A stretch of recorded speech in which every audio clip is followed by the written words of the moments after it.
ನಮಸ್ಕಾರ ಸ್ನೇಹಿತರೆ. ವಾರ ಪೂರ್ತಿ ಕೆಲಸ ಮಾಡಿ ನಂತರ ಸಂಡೇ ಬಂದಾಗ ಇವತ್ತೊಂದಿನ ಆದರೂ ರಜೆ ಇದೆ ಅಂತ ನಾವು ಆರಾಮಾಗಿರ್ತೀವಿ. ಅಷ್ಟಕ್ಕೂ ವಾರದ ಕೊನೆಯಲ್ಲಿ ರವಿವಾರ ರಜೆಯನ್ನು ಕೊಡ್ತಾರೆ. ಈ ಒಂದು ರಜೆ ಕೊಡೋದು ಎಲ್ಲಿಂದ ಪ್ರಾರಂಭವಾಯಿತು ಹಾಗೂ ರಜೆ ಕೊಡೋದನ್ನು ಭಾನುವಾರನ ಯಾಕೆ ತೀರ್ಮಾನ ಮಾಡಿದ್ರು, ಯಾವ ಕಾಲದಲ್ಲಿ ಇದು ನಿರ್ಧಾರ ಆಯಿತು ಅಂತ ಈ ಒಂದು ವಿಡಿಯೋದಲ್ಲಿ ನಾನು ನಿಮಗೆ ತಿಳಿಸ್ಕೊಡ್ತೇನೆ. ಈ ವಿಡಿಯೋ ಇಷ್ಟ ಆದಲ್ಲಿ ಶೇರ್ ಮಾಡಿ, ಲೈಕ್ ಮಾಡಿ ಹಾಗೂ ಸಬ್ಸ್ಕ್ರೈಬ್ ಮಾಡಿ. ಭಾನುವಾರ ಈ ದಿನವನ್ನು ನಾವೆಲ್ಲರೂ ಎದುರು ನೋಡ್ತಾ ಇರ್ತೇವೆ. ಶಾಲೆಗಳಾಗಿರ್ಬೋದು, ಕಚೇರಿ ಆಗಿರ್ಬೋದು, ಕಾಲೇಜುಗಳಾಗಿರ್ಬೋದು, ಭಾನುವಾರ ರಜೆ ಸಿಕ್ಕರೆ ಸಾಕು ಅಂತ ನಾವು ಕಾತುರದಿಂದ ಕಾಯ್ತಾ ಇರ್ತೇವೆ.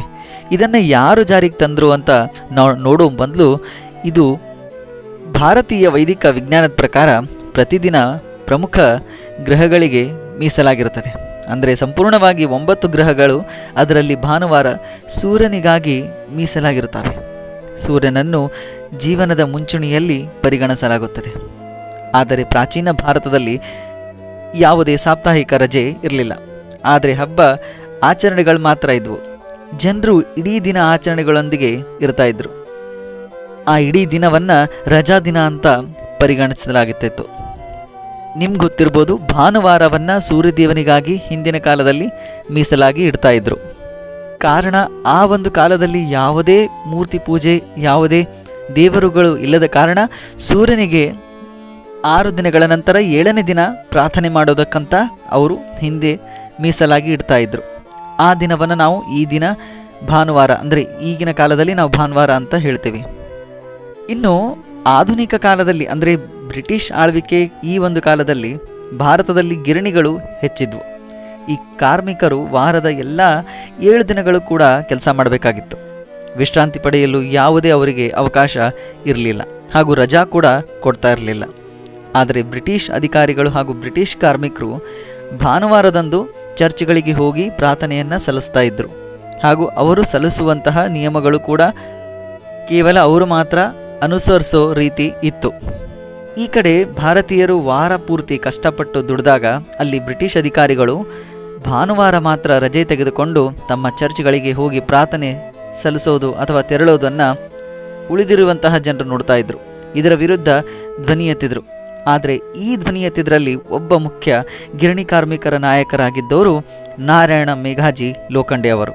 ಹೌದು, ಇವರು ಬ್ರಿಟಿಷರ ಮುಂದೆ ಒಂದು ಸಾಪ್ತಾಹಿಕ ರಜೆಯ ಬಗ್ಗೆ ಒಂದು ಪ್ರಸ್ತಾಪವನ್ನು ಮಂಡಿಸ್ತಾರೆ. 6 ದಿನಗಳ ಕಾಲ ನಮ್ಮ ಕಾರ್ಮಿಕರು ಶ್ರಮಿಸ್ತಾರೆ, 1 ದಿನ ಮಾತ್ರ ನಮ್ಗೆ ರಜೆ ಬೇಕು ಅಂತ ಕೇಳ್ತಾರೆ. ಆ 1 ದಿನಾನೇ ಭಾನುವಾರ ಆಗಿರುತ್ತೆ ಅಂತ ಹೇಳ್ತಾರೆ. ಆದರೆ ಬ್ರಿಟಿಷರು ಇದಕ್ಕೆ ಒಪ್ಪೋದಿಲ್ಲ. ಅವರ ಪ್ರಸ್ತಾಪವನ್ನು ತಿರಸ್ಕರಿಸ್ತಾರೆ. ಈ ಕಾರ್ಮಿಕರ ಪ್ರಸ್ತಾಪವನ್ನು ಬ್ರಿಟಿಷ್ ತಿರಸ್ಕರಿಸಿದ ನಂತರ ಅಷ್ಟಕ್ಕೆ ಅದು ಹೋರಾಟ ನಿಲ್ಲಿಲ್ಲ.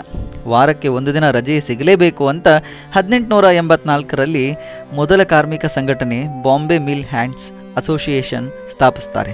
ಈ ಮೂಲಕ ಹೋರಾಟ ಮಾಡಿ ಕಾರ್ಮಿಕರು ಭಾನುವಾರ ರಜೆ ಸಿಗುವಂತೆ ಮಾಡ್ತಾರೆ. ಇದೇನು ಹೋರಾಟ ಇದೆಯಲ್ಲ, ಸುದೀರ್ಘ 7 ವರ್ಷಗಳ ಕಾಲ ನಡೆಯುತ್ತೆ.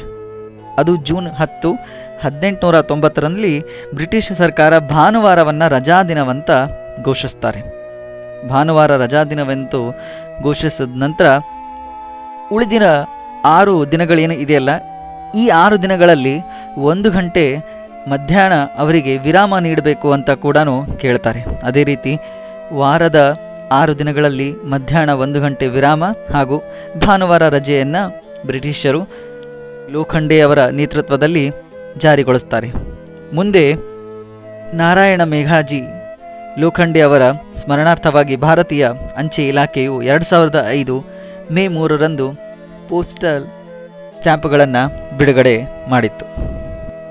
ಸ್ನೇಹಿತರೆ, ವಾರದ 6 ದಿನಗಳು ಕೆಲಸ ಅಥವಾ ಶಾಲೆ, ಕಾಲೇಜು, ಕಚೇರಿ ಅಂತ ನಾವು ವೃತ್ತಿಯನ್ನು ಮಾಡಿ 1 ದಿನದ ರಜೆಗಾಗಿ ಕಾಯ್ತಾ ಇರ್ತೇವೆ. ಆ 1 ದಿನದಲ್ಲಿ ಏನೇನೋ ಯೋಜನೆಗಳನ್ನು ಹಾಕಿರ್ತೇವೆ. ಬೇರೆ ಒಂದು ಸ್ಥಳಕ್ಕೆ ಹೋಗಬೇಕು ಅಥವಾ ಆ ದಿನವನ್ನು ನಾವು ಆರೋಗ್ಯಕರವಾಗಿ ಸುಖವಾಗಿ ಇರಬೇಕು ಅಂತ ಅಂದ್ಕೊಂಡಿರ್ತೇವೆ. ಆದರೆ ಆ 1 ದಿನದ ರಜೆಗಾಗಿ ಹಿಂದೆ ಆದಂತಹ ಸಂಘಟನೆಗಳು, ಆ ಕಾರ್ಮಿಕರ ಒಂದು ಶ್ರಮಕ್ಕೆ ಆದಂತಹ ಉಡುಗೊರೆ ನಾವು ಇಂದು ಆ 1 ದಿನದ ರಜೆಯನ್ನು ಸುಖದಿಂದ ಅನುಭವಿಸ್ತೇವೆ. ಆದರೆ ನಾರಾಯಣ ಮೇಘಾಜಿ ಲೋಖಂಡೆ ಅವರ ಈ ಒಂದು ನೇತೃತ್ವದಲ್ಲಿ ನಡೆದಂತಹ ಒಂದು ದಿನದ ರಜೆಯ ಹೋರಾಟ ಸಂಪೂರ್ಣವಾಗಿ ಇಂದು ಕೂಡ ನಾವು ನೆನಪಿಸಿಕೊಳ್ಳುವುದು ಸ್ವಲ್ಪ ಕಡಿಮೆ ಅಂತ ಅನಿಸುತ್ತೆ. ಧನ್ಯವಾದಗಳು.